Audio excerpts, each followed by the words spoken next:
taon na naglabas ang pamalaang Securities and Exchange Commission na hindi otorisado ang kumpanya na mag-solicit ng investments dahil sa kakulangan ng registration. Pilay, ayos mapilay. That's the reason why, lalong hindi sila makakuha ngayon ng investors.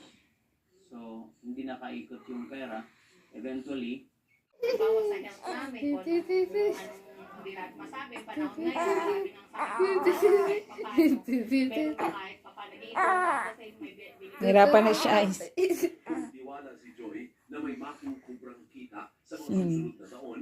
Maling tao naman ang pinagkatiwalaan ni Lance. 50,000 pesos ang unang ibigay ni Lance para umano sa kumpanyang nagpapautang sa mga nagsusugal sa kasino na ang pangako ay Ito, 1% pangako interest no. kada araw. Ulam doon ng isda. Ang dinagdagan pa. Tagal na yung isda na yun. Doble-doble bayad. Wala naman ata siyang wala naman siyang, Kahit bayad na, hindi na pa-cancel. wala naman ata siyang kiniti, ayos.